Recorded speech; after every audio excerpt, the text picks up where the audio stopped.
でまぶたの形の作り方で作品の表情って変わってくるから、ある程度の厚みがないと形ちゃんと作れないから、丸の中に顔が入るんじゃなくて円からはみ出てる部分、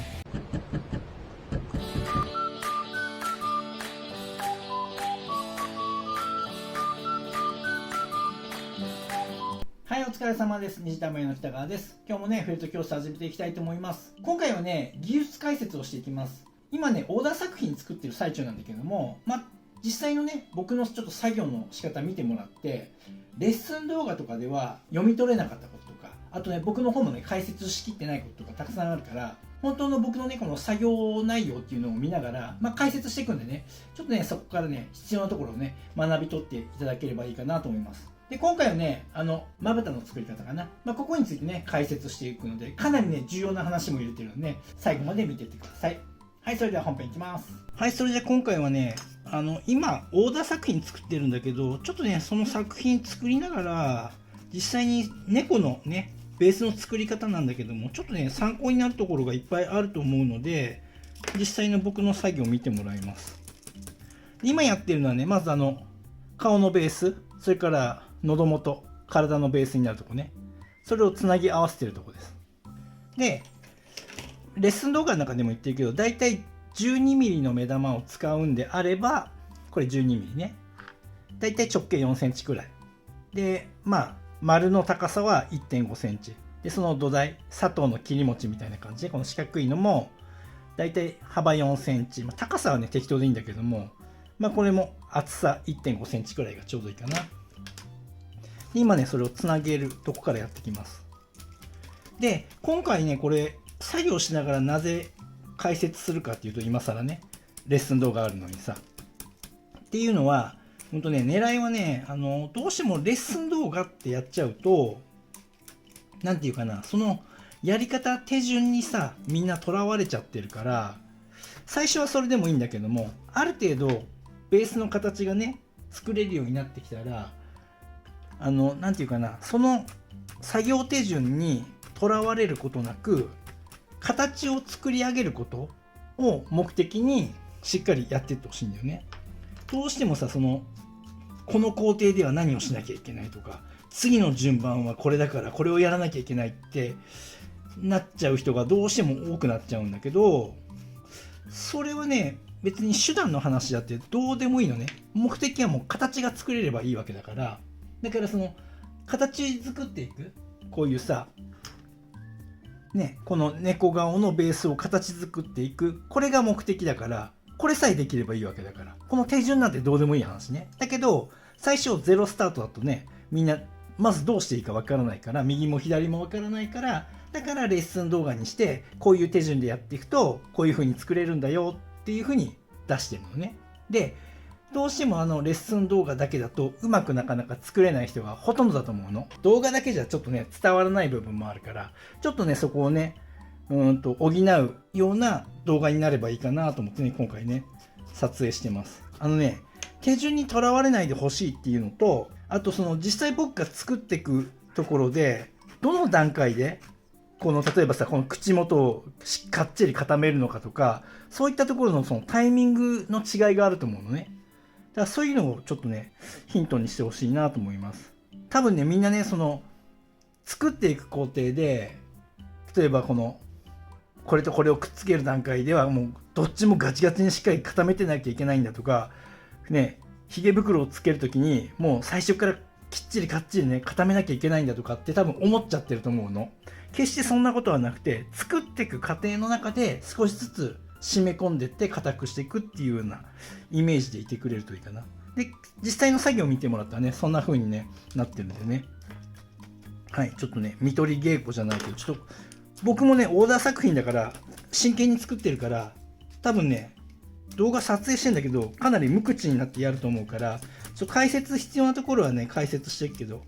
基本的にはね、ちょっとね、この動画はね、見取り稽古的な感じでね、見ていってください。多分ね、ここの差し固めてる回数が全然自分と違うなとかさ、ここガチガチに固めなきゃいけないと思ったけど、そんなもんでとりあえずいいんだとかね、そんなのがね、分かると思うから、ちょっとそこにちょっとね視点を置きながら見てほしいかなと思います。でね、画面に映ってないけど、オーダーやるときは当然周りにね、モニターがあって、その画面にモデルの子を映し出してるんだけども、一応下書きしておこうかな、せっかくだから。あんまりしないんだけどね。でね、これ作っていくときにさ、右利きの人は特にだと思うんだけど、右目左目が上に上がったりする傾向にあると思うから、多分ね、自分で作ってみて冷静に見てみるとどっちかの目がずれてたりするから、それはね自分の作り方の癖だから十分注意してほしいんだけども。でこのね、下書き見てもらったら分かるんだけど、これざっくり書いてるけど、ちょっとこれねあえて書いたんだけど伝えたいことがあって、こうやって目が乗るよね。で絶対に気をつけてほしいのが、その子の個体差によって違うんだけども、でもやっぱりこの目と目の間はもう一個これ目玉が入るぐらい開けてあげる。これがね近いとね顔がねギュッとしちゃっておかしくなるから、ちゃんとモデルの子も見てバランスよく。でちょっとね一番言いたかったのはこの目の話ではなくて、ここ下書きしたでしょ。とこのねベースの丸の中に収まるのっていうのは鼻、この上唇入るか入らないかくらいなのね。これを分かってほしくて、で何が言いたいかっていうと、結構ね勘違いしている人がいて、こうやってベースがあるじゃない。したらね、この丸のベースの中に顔のパーツがね全て入るように作ろうとみんなしちゃうんだけど、それは違うのね。さっき見せたようにこれね、ここまでしか入ってないじゃない。ここまでしか。つまりベースがあったら、こうやって目があって鼻があってひげ袋がつくとしたらこうなるわけね。で下顎がこう。つまり輪郭としてはこういう丸の中に顔が入るんじゃなくて、極端な話よ、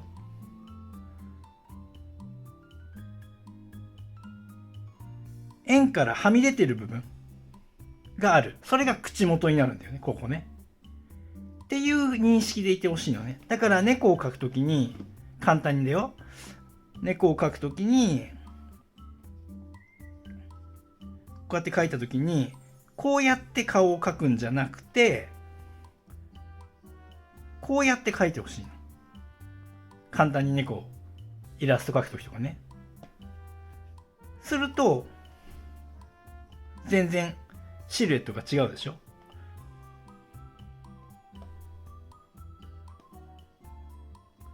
これとこれじゃ全然シルエットが違うよね。こっちの方が猫らしいでしょ。だから作品作る時も同じで、下顎まで輪郭で覆わないようにするっていうことです。はい。じゃあね、作っていきます。でね、今回の子はね、オットアイなんだよね。オットアイ。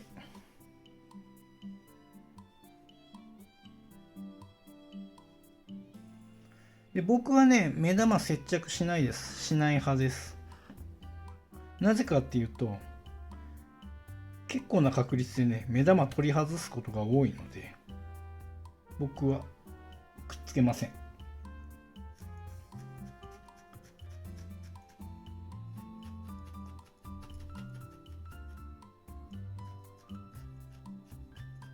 やっぱりね、このまぶたつけるの結構難関になってると思うから、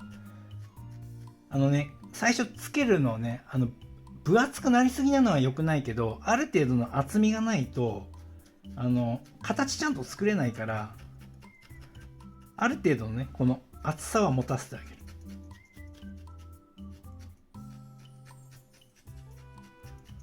こんな感じでね作っていきます。まずねこの周りの余計なやつをざっくり貼り付けて、これはねスピード針使ってます。で周りが貼り付いたら、このガラスに這わせるようにして、ここの横方向に刺して繊維を固めていきます。もう細かく、とにかく細かく。で、大体よかったら縦方向、少しこのガラスとこの綿の間に針入れるようにしてやると少しはっきりするでしょ。で、このガラスに綿が密着するようにとにかく細かく刺していってあげる。いろんな方向から。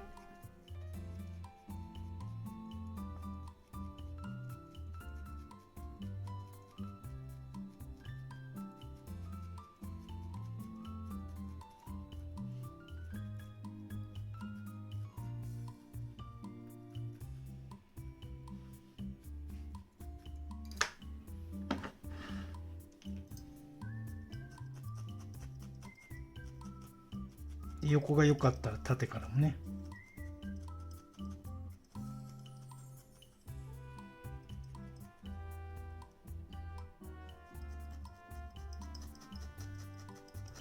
で、これ何度も言ってるんだけど、こういうまぶたとかね、パーツを作るのって一発で仕上げようとしない。これはもうとりあえず今下まぶた作ってるけど、もう仮の仮の仮ぐらいのイメージでいいから。こっからね、何度も何度も重ねていくし、何度も何度も形修正していくから、みんなね、やっぱりこのもう少ない工程で終わらせようとしすぎ。はい、まずね、まだまだ締めなきゃいけないんだけど、まずこんなもん。で、次ね、上まぶたいきます。で、大体こうやって三つ折りぐらいにして、三つ折りにするのは厚さを作るため。で、さらにそれを半分にして、するとここに強度が出るでしょ。厚みがあるから、それをしっかりと目にこうやってかぶせてあげて、押さえていく。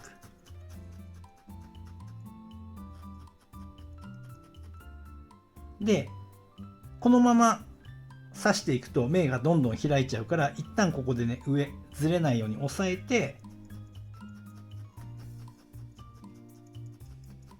周りを刺していく。これね、今猫をやってるけど、犬も何も全て一緒ね、基本的に。また近いうちにね、犬の動画アップするけども、そんなに大きく変わらないから。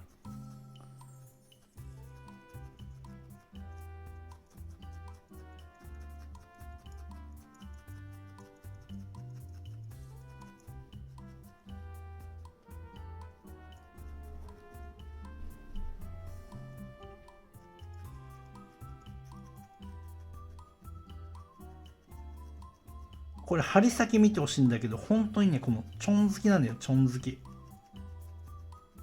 あまり深く刺してないよね。力もそんな入れてません。本当に、こうやって軽く握っても、ただ、なんていうかな、手首軽く動かして刺してるだけです。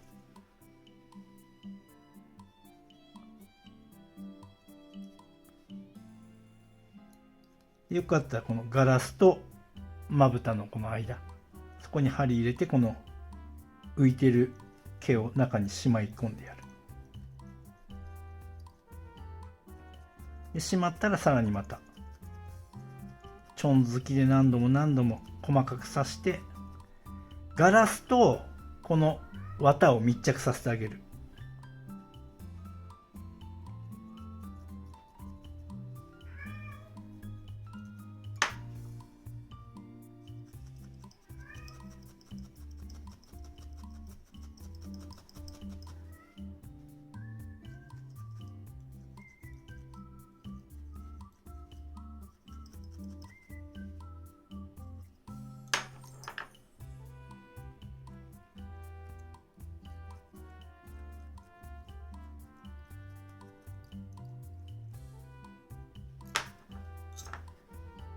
で、こんな感じで、ある程度厚みがあるからまぶたに。で、しっかりと形を変えてあげる。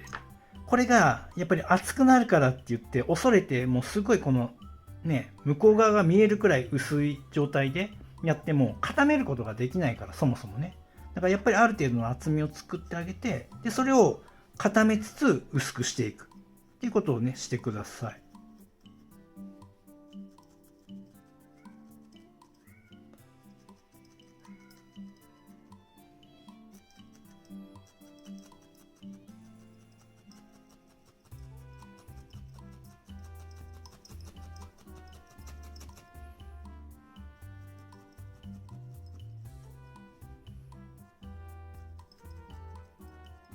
これ今は細針です。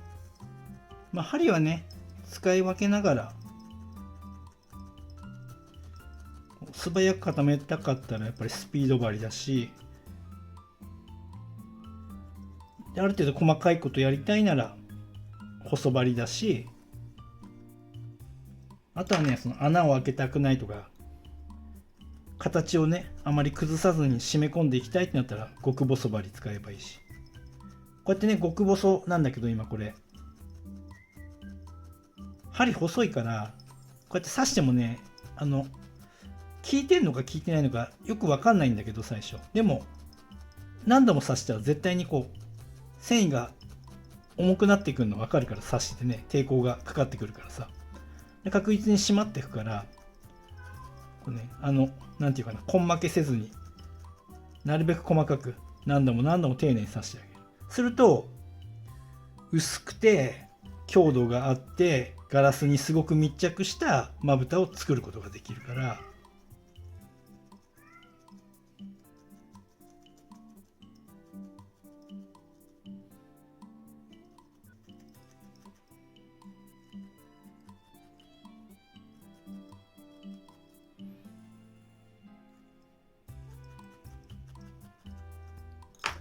はい、まずはこんな感じね。で、ここからがね、すごく大事。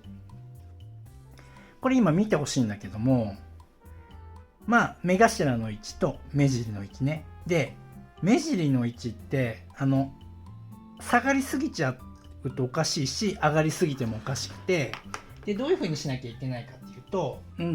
基本的な考え方っていうかね、僕の中では、こうやって眼球があるじゃない。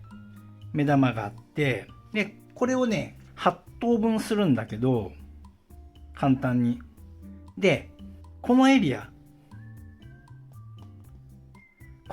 に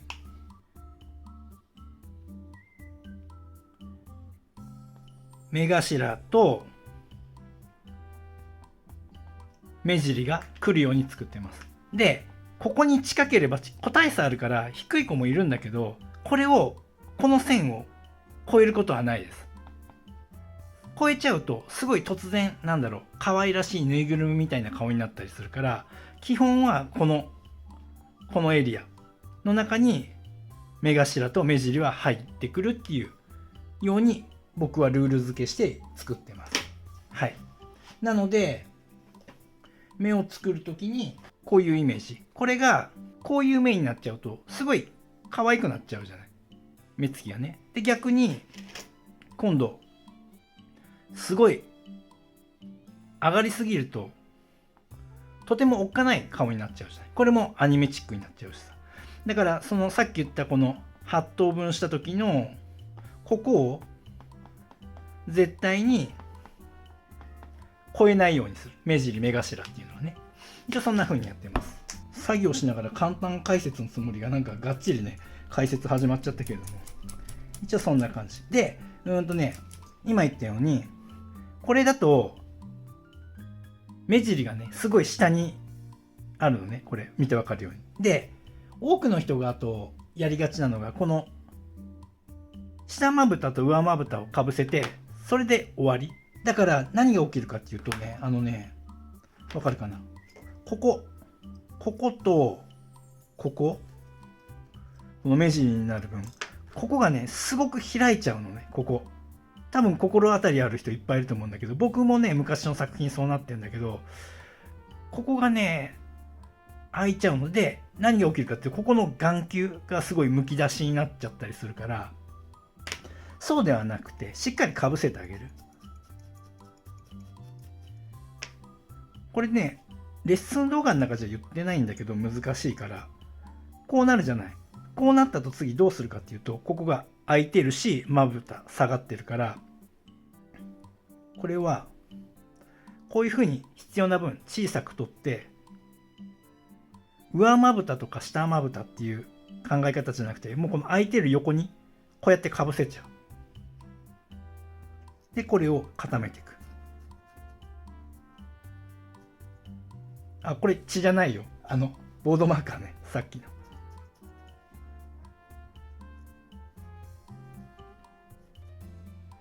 こういう風に、こう眼球がむき出しになってっていうかな、ギョロッとした目になっちゃうから、そういうのを防ぐために、こうやって足りない部分には、こうやって必要な分固めて足してあげる。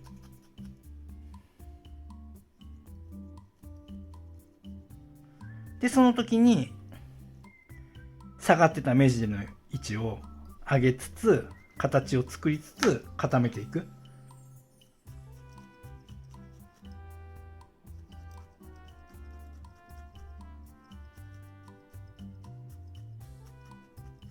ここでもね、まだまぶたね、ガッチガチにする必要ないけど、でもある程度締め込んでおく。簡単にずれないようにね、形が変わらないぐらいには固めてはおくんだけど、ガッチガチにはしなくていい。なぜかっていうと、この後この上にね、頬骨つけたりとか、上もね、さらにまぶたかぶせたりするから、その時に固めればいいから、今はひとまず簡単に崩れないようにある程度締め込んでいく。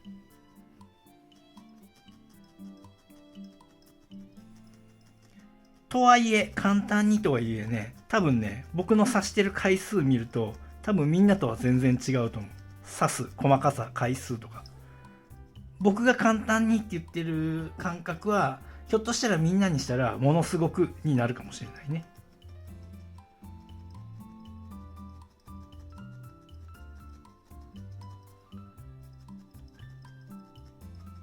とにかくね、僕意識してるのは、例えばこの目の周りを固めるってするじゃない。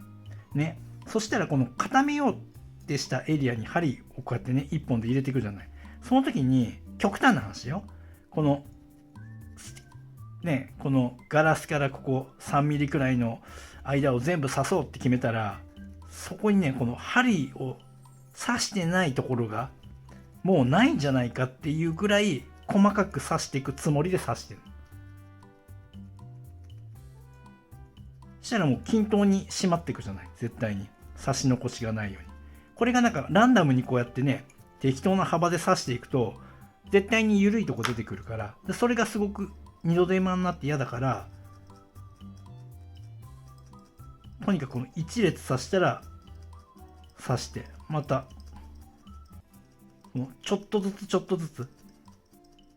ずらして刺していくっていうのを心がけてやってます。